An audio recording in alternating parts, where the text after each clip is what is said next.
When it comes right down to it, we all want to know just one thing. How does everything affect me? Right now, that everything is all about technology and how it's impacting our world. And it leads us to ask, what does the future hold? Charles Araujo's love of technology started with a Commodore 64 and a screwdriver, which I'm sure will resonate with many of us here. Many years later, his experiences working in IT have culminated in his manifesto, which is called The Quantum Age of IT.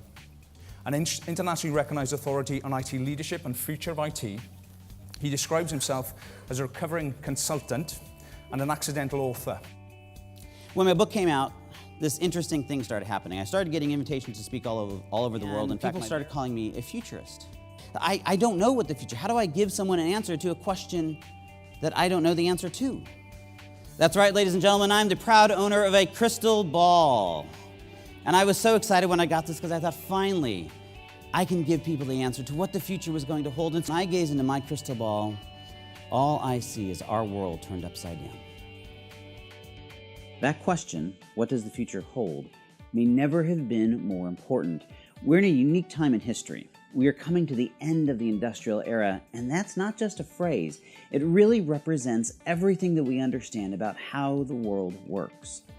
The core of our institutions, our government, our higher educational, and our corporate institutions have remained ensconced in the industrial age.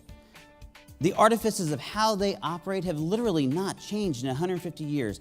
We are still these monolithic organizations that are hierarchical in nature, decision-making from the top down. That is how things have remained, despite all of the technology that has been happening around the edges. The core of our institutions have remained almost entirely unchanged until now. The reason is that organizations are realizing that they can't compete if they don't start changing how they fundamentally work. For most people, that's going to be a scary proposition, and you want to know, what should you be doing about it? And so the question is, how can you prepare yourself to operate successfully, to remain relevant in that kind of an environment? To answer that question, you need two things. You need to know what's happening, and you need to know how it's going to impact you. So regardless of your position in the organization, my very first call to action for you is you need to see yourself as a leader. Right? This idea that we're calling of digital leadership is this idea that no matter where you are, that what we are going to need in the future are leaders at every single level of the organization. My mission is to help people understand these two things and then help them figure out their own personal path forward. It's a time of great change, but in that great change is great opportunity. I'm excited about helping people understand what's going on so that they can make sense of it in the context of their own lives. There is so much to be excited about in this future, and I want to help people seize this moment to get inspired by the possibilities and to realize their full potential. I believe that this future is upon us. Whether you know it or not, you have been digitally disrupted. Everything we know is changing.